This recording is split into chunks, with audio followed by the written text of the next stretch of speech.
Hey guys, what's up? Welcome or welcome back to my channel, Naturally Sade. So today's topic discussion, if you have not noticed already from the video title, is feminine hygiene. Things that every female should know. I decided to make this video because I feel like there are probably a lot of girls and women who growing up may not have been taught properly how to take care of themselves. I've heard of people coming from families where their mothers just did not want to talk about it at all. It was just like a taboo subject. And then there are times that you hear weird, false myths about what's okay and what's not okay. So I just want to give you guys some tips on the best way to take care of yourself and your vagina. All right, so the first thing that I want to talk about is how to clean your vagina and that area. A lot of people might not know this, but the vagina is actually self-cleaning. It produces natural discharge and even oils as part of that cleaning process, which is important for protection against any kind of infection. Now, with that being said, just because the vagina is self-cleaning does not mean you don't need to wash it.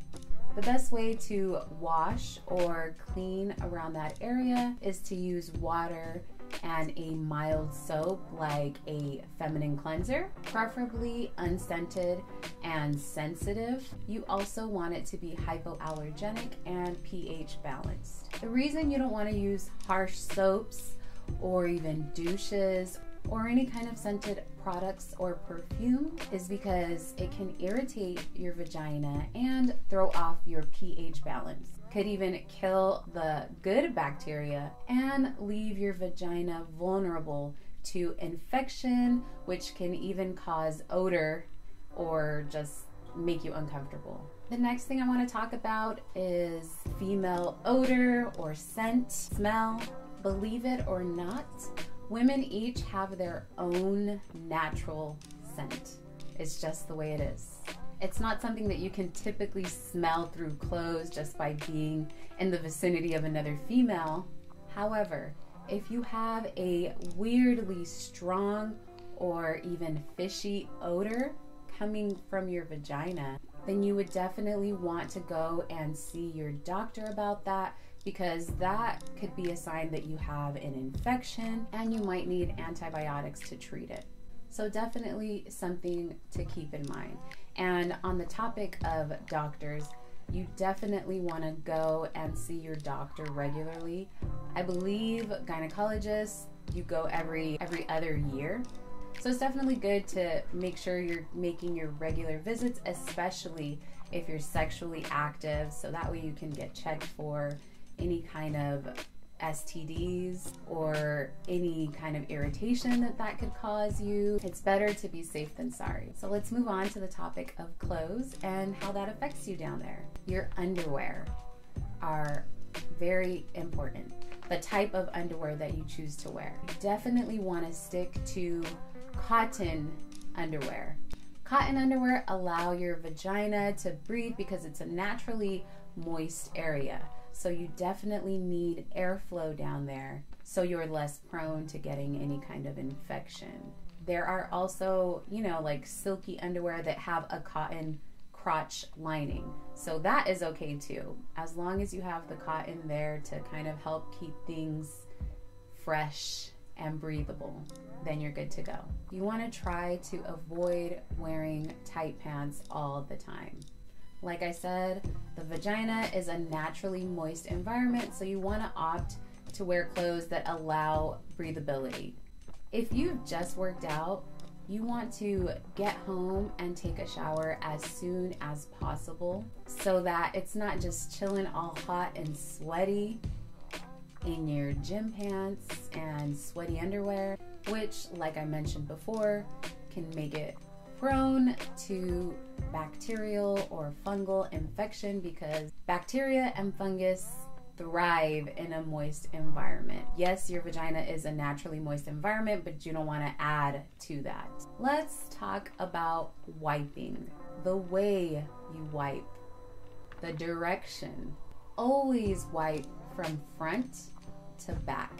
Wiping from back to front can cause bacteria from your butt area to get into your vaginal area, which you do not want. So I don't know about you guys, but me personally, I like to have an emergency kit with me at all times in my purse or whatever I'm carrying around.